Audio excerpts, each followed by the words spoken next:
Culture को विरासत मिले, इस उद्देश्य से यूएनओ ने विश्व आदिवासी दिवस घोषित किया था। मेरा आपसे सवाल है, क्या विश्व आदिवासी दिवस मना रहे हैं लेकिन देश का आदिवासी आज सुरक्षित महसूस नहीं कर रहा है? हमारी जमीनें छीनने का प्रयास कर रही है, डैम बनाने के नाम पर जमीन छीन रही है, टाइगर प्रोजेक्ट के नाम से जमीन छीन रही है। साथियों, मैं आपसे कहना चाहता हूं कि हम लोगों को जागरूक होना है और राजनीतिक दलों का जो हाईकमान है वो निर्णय करता था। हाईकमान यानी कि स्वर्ण कास्ट, अदर कास्ट निर्णय करता था और उनको स्पष्ट मानता था कि आप आदिवासी की बात नहीं करोगे, आप आर्टिकल 244(1) की बात नहीं करोगे, आप आर्टिकल 243 जेड की बात नहीं करोगे। इस तरह से पाबंद करके शिक्षा, स्वास्थ्य, रोजगार पर बात नहीं करने देते थे और धार्मिक लड़ाई में उलझाते थे। मीडिया वाले भाई सब इधर कैमरा को एक बार हाथ उठा करो, कितने लोग भाई तैयार है बिल प्रदेश के लिए? जान लगा देंगे। नाम बिल प्रदेश ही जिनका सपना बिल प्रदेश है, फूलों से सजा देंगे धरती को, शेरों की ललकार पर जय जोहार का नारा गूंज उठाए हर शख्स की जुबान पर। बदन पर बंधी है भेड़िया, यानी कि गुलाम नेता, बदन पर बंधी है भेड़िया, दिल मगर आजाद है और रक्त के अंतिम कतरे में भी बिल प्रदेश जिंदाबाद है। बहुत जल्दी हमारा बिल प्रदेश का निर्माण करना है।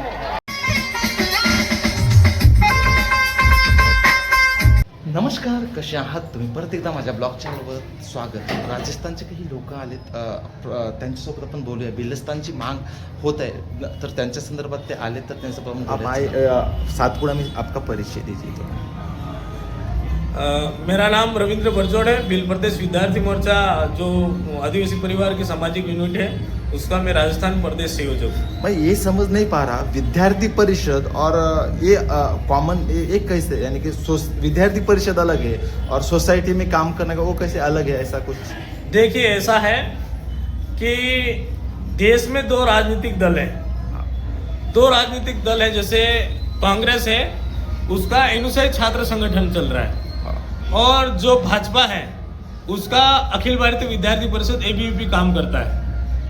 तो इन संगठनों में संबंधित जितने भी राजकीय महाविद्यालय या शैक्षणिक संस्थान हैं, उन संस्थानों में उन संगठनों में आदिवासी युवा होने के बावजूद भी हमारे आदिवासी समाज के हित के जो मुद्दे थे, जो रिजर्वेशन का मुद्दा है, शिक्षा का मुद्दा है, ट्राइबल बजट का मुद्दा है, ये मुद्दे NUSI भी नहीं उठा रही थी, ना ही ABVP छात्र संगठन उठा रहा था। इसलिए हम लोगों को मजबूरन बिल प्रदेश विद्यार्थी मोर्चा का गठन करना पड़ा। साथ ही साथ आपको मैं बता दूं कि देश में कई सर्कल हैं, कई गार्डन्स हैं, कई सड़कें हैं जो देश के स्वतंत्रता सेनानियों के नाम से हैं, लेकिन आदिवासी स्वतंत्र सेनानी रहे जिन्होंने इस देश को आजाद कराने में महत्वपूर्ण भूमिका निभाई, इस देश के लिए लड़ते लड़ते शहीद हो गए। लेकिन हमारे जो पुरखे थे, उन समाज के, हमारे समाज के जितने पुरखे थे, उनके नाम से आज तक कहीं सर्कल नहीं नजर आ रहे हैं, कहीं चौराहे, सड़क नहीं, किसी पार्क का भी नाम नहीं।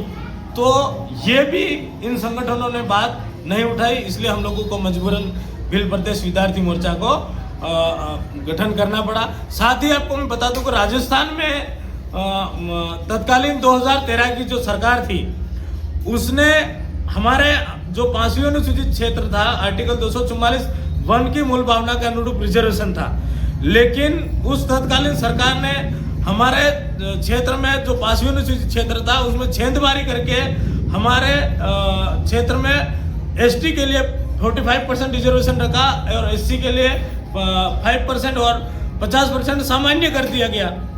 तो जिसकी वजह से ये हमारे 5वीं अनुसूचित क्षेत्र में हमारा जो 100% रिजर्वेशन था उसमें छेदमारी करी, हमारे लिए काला कानून पास किया। दूसरी तरफ 2000 उसी अधिसूचना को जब हाईकोर्ट, राजस्थान हाईकोर्ट ने खारिज कर दी थी, तो 2016 में तत्कालीन भाजपा सरकार थी, वसुंधरा राजे की सरकार थी, उन्होंने वापिस उसी अधिसूचना को सद्भावी मूल निवासी की परिभाषा देकर उस अधिसूचना को लागू किया। दोनों सरकारों ने हमारे खिलाफ में कानून पास किए। तो इस अधिसूचना से हमारे पास यूनिवर्सिटी क्षेत्र में जो छेदमारी की है, ये सबसे बड़ा हमारे साथ कुठाराघात किया। ये दोनों मांगे न एबीवीपी उठा रही थी, न एमयूसीआई उठा रही थी। इसलिए हम लोगों को भील बाहुल्य क्षेत्र में भील प्रदेश विद्यार्थी मोर्चा स्टूडेंट यूनियन को अस्तित्व में लाना पड़ा, उसका गठन करना पड़ा। भैया, आप भिल्लिस्तान की जो मांग उठ रही है, संसद में भी ये मुद्दा उठा, इसकी नींव क्या है और ये क्यों? देखिए, ऐसा है, भिल्लिस्तान ने हम भील प्रदेश कहेंगे। ओके। भील प्रदेश की मांग हमारे पुरखों की लंबे समय से चली आ रही है।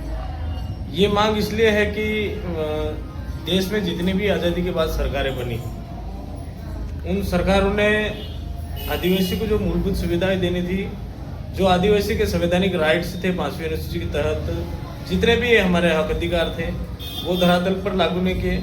साथ साथ ये आपको बता दूं कि जो ये भील प्रदेश की मांग है, तो जब राजस्थान ही नहीं बना था, राजस्थान का गठन नहीं हुआ था, मध्य प्रदेश, गुजरात, महाराष्ट्र का गठन नहीं हुआ था, जब ये स्टेट नहीं थे, उसके पहले भील बाहुल्य इलाका एक था। लेकिन सरकारों ने हम लोगों को 4 स्टेट के अंदर बांट दिया गया। और उसका मैं ताज़ा उदाहरण बताऊं कि हमारे क्षेत्र में राजस्थान में मानगढ़ धाम 17 नवंबर 1913 को मानगढ़ धाम पर हत्याकांड हुआ, जिसमें अंग्रेजी हुकूमत और कुछ राज्य रजवाड़ों ने हमारे लोगों पर गोलियां बरसाकर 1507 भील आदिवासियों को मार दिया। तो आपको मैं सोशल मीडिया के माध्यम से बताना चाहूँगा कि देश में ऐसा कोई भक्ति आंदोलन बताओ कि जिस भक्ति आंदोलन करने वाले लोगों को मारा गया हो। इतिहासकारों ने बताया मानगढ़ धाम भक्ति आंदोलन था, जबकि वो आंदोलन भील स्टेट, भील राज के लिए, हमारा स्वायत्त शासन के लिए था। तो उस समय भी हमारे लोगों को मार दिया गया। और उसके बाद में सरकारों ने हम लोगों को 4 स्टेट में अलग अलग जगह बांट दिया गया, जिससे हम लोग वैचारिक रूप से अलग अलग हो गए और सामाजिक रूप से हमारी जितनी भी जो भीलों की एक एकता थी, उनको 4 राज्यों में बांट दिया गया। तो हमारे जो राजस्थान के भील थे, उन्हें लगा गुजरात वाले वो उनका अलग मामला है ना, इस तरह से सोच विकसित हुई उन लोगों में। दूसरा एक मुद्दा था, वो गुरु वो गोविंद कुछ तो थे, उन्होंने वो भिल्ले से बिलोंग करते थे क्या? जैसे कि ऐसा कहा जाता है 6 साल पहले वो जालियांवाला बाग हुआ था, उसके बाद वो हुआ, लेकिन वो यानी कि वो मांग पहले से थी या अभी से उठी? भील प्रदेश, मैं आपको बता रहा हूँ, भील स्टेट पहले से था, हमारा स्टेट अलग था। आज भी आप सूरत, गुजरात में हमारे लोग आते हैं, उन लोगों को काम करना है, तो उनको पूछना कि जब वो काम करके घर जाने की तैयारी करते हैं, तो अपने सेठ से जब पैसा मांगते हैं, तो बोलते हैं कि हम लोगों को हमारे देश जाना है, हमारा वतन, हमारा देश अलग था। तो हम लोग, हमारा जो भील स्टेट है, वो पहले भील स्टेट था, लेकिन भील स्टेट को सरकारों ने बांट दिया, अलग अलग स्टेटों में हमारे भीलों को बांट दिया। भील जनजाति समुदाय है, वो एक ही इलाके में रहता था। अभी दूसरा एक क्वेश्चन ऐसा था, एमपी है, महाराष्ट्र है, गुजरात है और आपका राजस्थान, ये कैसा पॉसिबल हो पाएगा? एमपी इतने लोग हैं और ये हाउ कैन पॉसिबल? देखो, पॉसिबल तो ऐसा है कि हम लोग आदिवासी परिवार के बैनर तले सांस्कृतिक शुद्धिकरण और वैचारिक एकीकरण, हाँ, तो हम लोग विचारों से एक बार एक होंगे सारे लोग। हाँ, और जितने भी जो सरकार है ना, स्टेट गवर्नमेंट है, वहाँ पर हमारे जनप्रतिनिधि, हम आदिवासी परिवार की सिलेक्शन प्रणाली के हिसाब से हमारी स्वतंत्र आवाज विधानसभाओं में भेजेंगे।